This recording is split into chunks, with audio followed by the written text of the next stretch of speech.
Y acá estamos cuando son las 10:33 de la mañana, seguimos transitando el programa y cada 9 de julio, estamos en vísperas del 9 de julio, volvemos la mirada hacia una de las fechas más trascendentes de nuestra historia, ese día de 1816 en la Casa de Tucumán, los representantes de las Provincias Unidas, con ausencia de Buenos Aires, declararon la independencia y dieron un paso decisivo en la construcción de un proyecto político propio.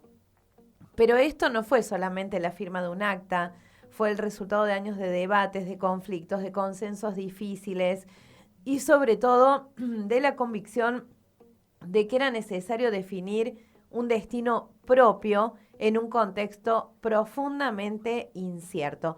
Para hablar de esto, de cómo llegamos a eso y de cómo impacta eso hoy en nuestro ADN argentino, estamos en contacto con la profesora Lucía Rubiolo, docente de Historia de la Universidad Nacional de Río Cuarto. Lucía, bienvenida, ¿cómo estás? Buenos días. Hola, ¿qué tal? Muy buenos días a ustedes. Espero que se encuentren bien. Muchas gracias por el llamado para hablar de este tema que es considero, es importante y vigente o de necesidad para pensar la actualidad de Argentina, ¿no? De Tot- alguna manera. Totalmente. Lucía, y para contextualizar, ¿cómo llegamos al 9 de julio de 1816? Bien, bien. Qué gran pregunta. Bueno, de alguna manera, si lo pensamos desde el punto, digo, para responder esa pregunta que uno lo puede considerar amplia, podríamos estar desglosando desde el punto de vista sobre todo político, por allí biológico, el contexto de la geopolítica internacional, ¿no? De alguna manera. Desde el punto de vista político y territorial, de lo que se había constituido como las Provincias Unidas, la situación era bastante conflictiva, había tensiones entre ideas centralistas, ideas del centralismo, sobre todo porteño, y ideas de carácter autonomista.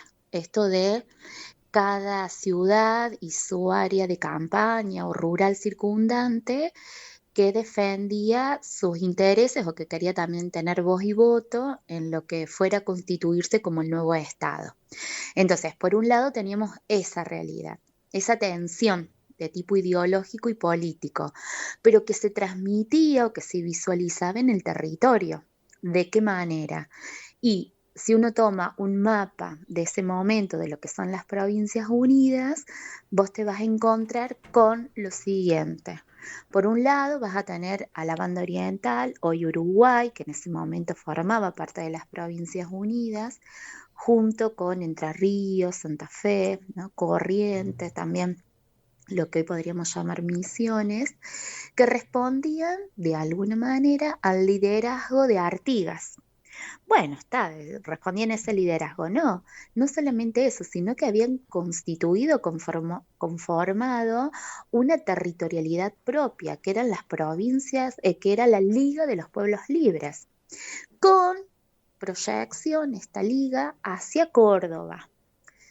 Así que, digamos, si uno piensa que el Congreso se hizo en Tucumán y que Córdoba estaba atraída por estas ideas de Artigas, del artiguismo, del autonomismo, bueno, la posibilidad de que se organizara ese Congreso y que declarara la independencia y era bastante crítica, porque si Córdoba se hubiera plantado de alguna manera o hubiera defendido ese autonomismo acérrimo, no hubiera permitido esto, que los diputados de Buenos Aires o que el Congreso se trasladara a Tucumán, ¿no? Esto es una historia contrafáctica, es que hubiera pasado sí, pero que es importante tenerlo en cuenta. Finalmente Córdoba cede, manda a sus diputados a Tucumán y el Congreso, el 9 de julio, bueno, va a sesionar y va a dar esta acta de independencia.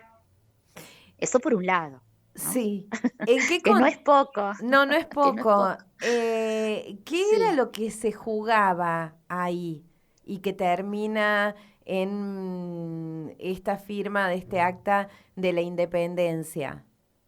mira, personalmente, a lo mejor estoy siendo muy sesgada en lo que voy a decir, pero personalmente creo que la presión de San Martín, ¿no? El proceso de guerras y de defensa, de guerras de independencia y de defensas de fronteras y de búsqueda de emancipación, todo lo que es el continente americano.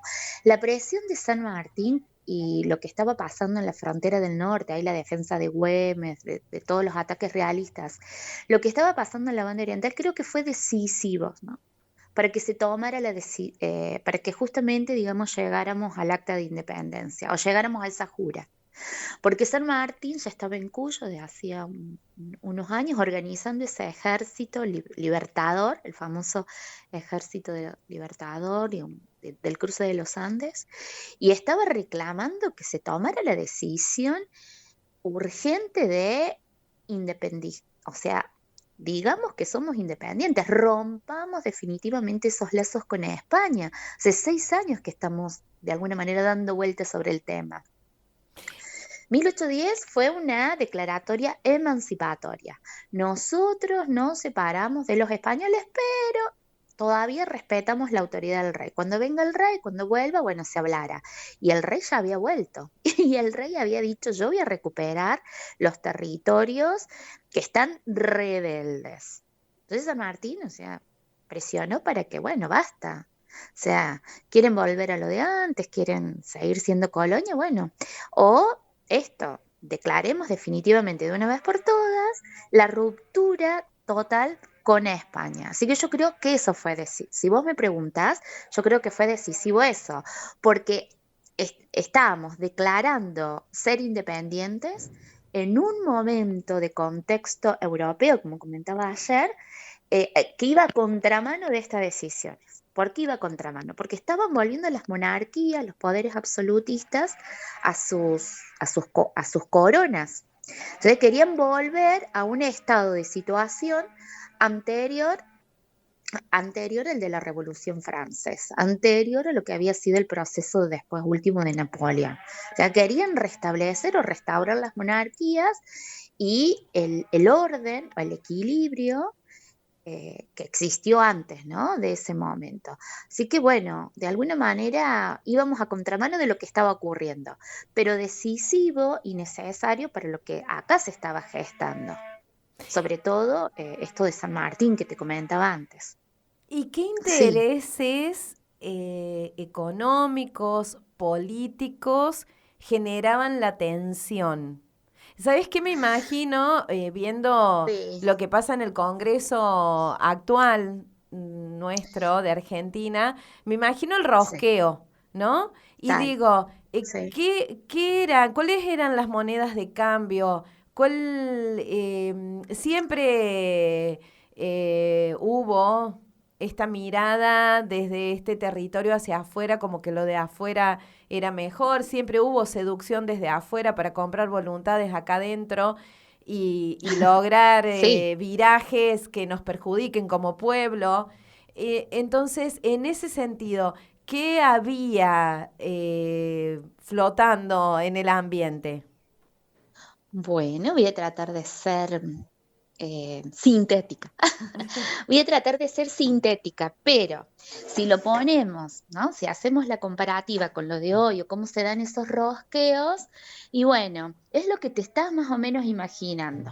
Acá hay potencias, tal cual como lo estás diciendo, hay potencias extranjeras. Tampoco hay que ser tan adivino ni tan como para no saber cuál era, pero porque es Inglaterra, porque está en su proceso, está en su plena expansión, está consolidándose como potencia. Digo, está bien, eso había sido la batalla de Trafalgar. Ya Inglaterra mostraba ser la nueva potencia, pero bueno, estaba consolidándose como tal. Así que Inglaterra está, y es la que también ayuda en este proceso independentista, con dinero. Eso ocurre. Lo que no hace Inglaterra, lo que no va a hacer la corona, es hacerlo público. ¿no? No va a haber una declaratoria de parte de Inglaterra, de hecho va a ser de las últimas naciones que va a apoyar el proceso independentista lo que va a ser después de Argentina. Va a ser una de las últimas que va a decir, bueno, sí, reconocemos a esta nación como independiente. No lo hace. No lo hace visible, pero sí por detrás, ¿no? Tal su manejo. ¿Por qué? Porque necesita los productos o las producciones que hay en este territorio, que son el cuero fundamentalmente, el cuero, el tasajo, ¿no?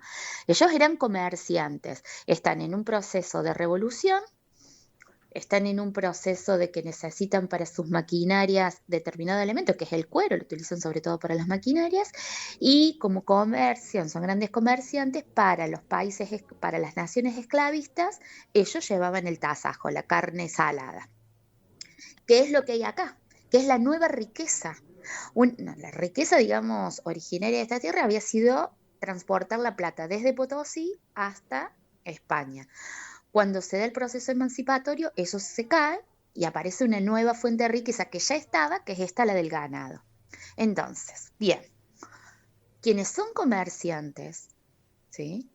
Quienes están en el comercio, en la producción de ese ganado vacuno, bueno, no quieren guerras, que era lo que estaba pasando acá. Digamos, las quieren todas, quieren no enviar más dinero a España, porque estaban enviando, no quieren mandarle más dinero al rey, entonces ahí 1810 dejamos de mandar. Y además quieren recuperar los beneficios, los privilegios y el estatus que tenían en 1810 las élites locales, los grupos de poder. Entonces el Rosquea tiene que ver con eso, con basta de guerras, basta de conflictos por los territorios. Enfoquémonos en lo que importa, que es comerciar, vender nuestros productos. Pero también a todo esto, la pregunta es, ¿a costo de qué? Claro. ¿A costo de qué volvemos? ¿Y a costo de volvernos a someter a otra potencia o tratar de ser independientes, armar nuestra propia historia? Y yo creo que ahí, sobre todo, es uno de los puntos donde aparecen las tensiones. Por eso recién hablaba y decía yo que quienes ven esto, quienes están mirando que la posibilidad es caer bajo el yugo de otra potencia, ser colonizados por otro, son los que de alguna manera se adelantan y 10 días después de declarada la independencia, agregan al acta fundacional vamos a ser libres de España y de toda potencia extranjera. Entonces, vayan, busquen sus negocios, pero que no sea a costa de entregarnos a otro, de someternos a otra potencia. ¿Crees, Lucía, que hay algún legado que nos deja lo que pasó en Tucumán ese 9 de julio de 1816? Pero bueno, ese tiempo, porque no es un día, ese tiempo, algún legado, algo de lo que tengamos que aprender hoy. Ay, cuando me dijiste legado, yo te iba a decir sí, esto de que sostenemos la idea de ser independientes, quienes digamos siempre están atentos a cómo los grupos de poder negocian nuestra soberanía, una soberanía que es groseramente cambiada por el saqueo, porque el tema acá de la pérdida hoy es la del saqueo, ¿no? Se contrapone la idea de independencia a la de saqueo de recursos. Quienes están siempre reclamándolo, siempre aluden a este hecho y siempre entienden que ahí hay que buscar la constitución del ADN argentino. Esto deseamos soberanos. Y hoy el legado, pues sabes que, no sé si será un legado, pero creo que tiene que ver con estar revisitando todo el tiempo esos momentos y que me parece muy positivo, es ver cómo afloran sujetos sociales que cuando se escribió este hecho como un hecho fundacional, como un hecho para tener en la memoria histórica, que está en las escuelas cada 9 de julio, cuando se lo está revisitando en la actualidad, lo que están aflorando son los nuevos sujetos históricos, que también formaron parte. de ese proceso y que estaban invisibilizados. Así que como legado, creo que está esta necesidad de armemos el mosaico social con todos los que participaron, para que entendamos por qué se llegó a ese 9 de julio. Porque no es que lo hizo San Martín solo con la ayuda de Inglaterra. Entendemos que hubo soldados, pero que también hubo voluntades e intenciones. Hubo mujeres, hubo afros, hubo grupos indígenas. Bueno, ¿por qué participaron ellos? ¿Con qué intención lo hicieron? Así que me parece que en esta búsqueda de volver al pasado, me parece muy positivo esto y creo que es parte, digamos, de un legado, de aquel otro legado que no siempre había sido tenido en cuenta, que es el hecho de los sujetos, estos otros sujetos que también participaron. ¿Sí? Así que Totalmente. bueno, me parece que eso es para tener en cuenta. Sí. Lucía, hablaste vos Sí. del ADN argentino. ¿Qué del ADN argentino evidencia esto? O cómo esa gesta que fue la declaración de la independencia todavía permea en el ADN argentino? ¿Cómo lo ves? Mira, a mí me parece que siempre está la resistencia, la idea de la resistencia. Yo no sé si es propia del 9 de julio o es algo que heredamos como latinoamericanos y que, bueno, desde la conquista a esta parte emerge la defensa, la autodeterminación.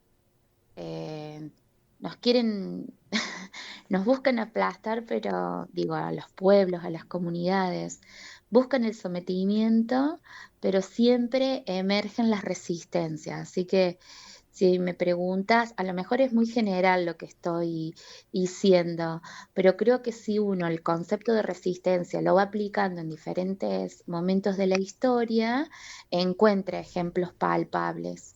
Y en esto de no ser sometidos, ¿no? En esto de buscar liberarnos, en esto de lo que dije yo, bueno, hace un rato, de cómo es que se explica que en eso que fue, bueno, por ejemplo, Belgrano o el mismo Artigas en la banda oriental, esos éxodos que ellos provocan en los pueblos, de pueblos enteros que les dicen, bueno, dejen todo, quemen lo que queda y vámonos porque es más importante la libertad que lo, lo que tenemos, la materialidad, que era todo lo que tenían, el rancho, la ropa, era todo lo que tenían.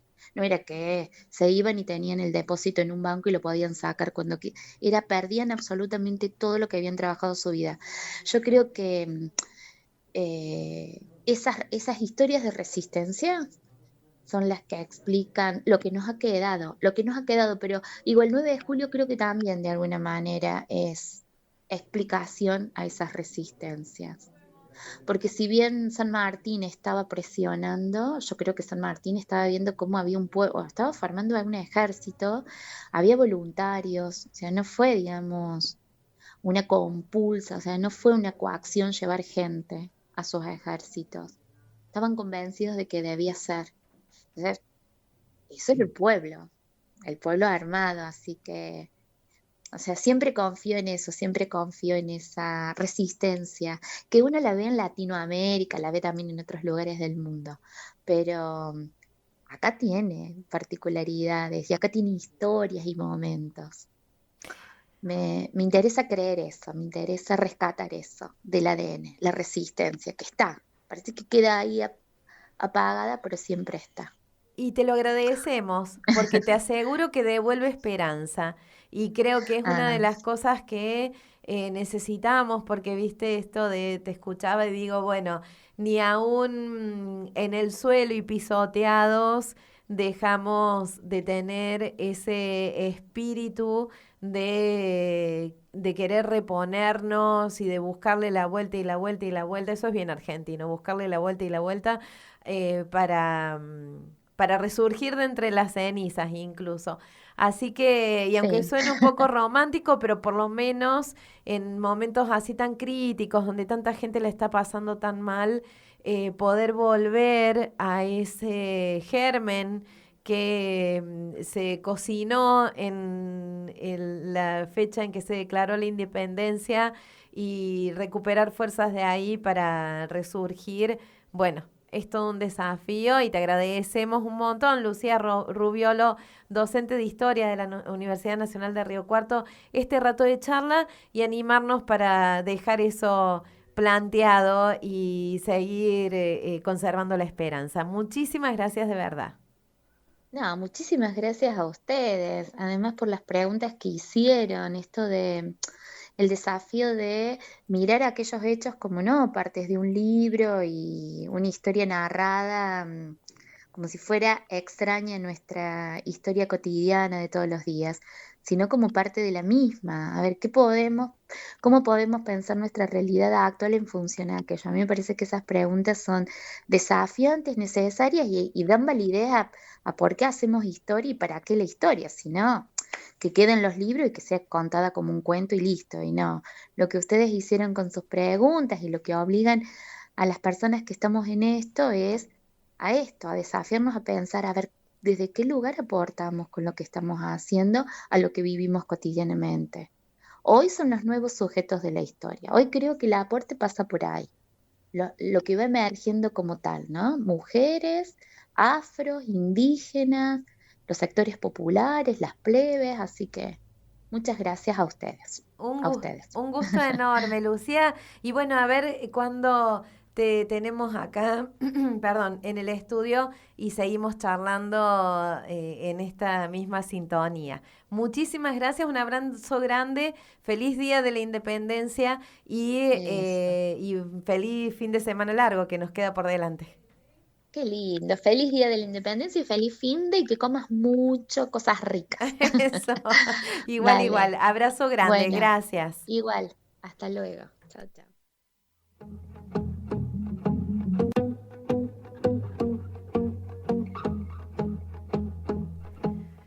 Valiosísimo, hace falta que se los diga, valiosísimo el aporte de Lucía Rubiolo, docente de Historia de la Universidad Nacional de Río Cuarto, que no por casualidad la consultamos, sino porque sabemos que tiene esa posibilidad de traernos esos sucesos históricos al nuestro presente y encontrarle valor, que es lo que es fundamental en este y en cualquier momento, pero fundamentalmente en este momento histórico de la Argentina, es muy importante traer los sucesos fundantes de este suelo tan maravilloso, de esta tierra tan maravillosa como es la República Argentina y poder mirarnos en esos sucesos fundantes, poder reencontrarnos en ese ADN que compartimos todos, que es el ADN argentino,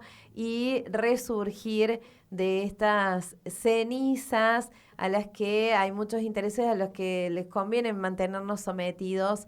Pero bueno, igual que en aquel 9 de julio de 1816 en que resistimos los intereses foráneos, ojalá que en este tiempo podamos encontrar esa fuerza para resistir a los intereses, a lo mejor no solamente foráneos, porque también están acá adentro que nos quieren caídos, que nos quieren sobreendeudados, que nos quieren sobreocupados, que nos quieren sin pensamiento crítico, que nos quieren sumisos, que nos quieren consumidores ciegos, que nos quieren inhumanizados, para hacer todo lo contrario.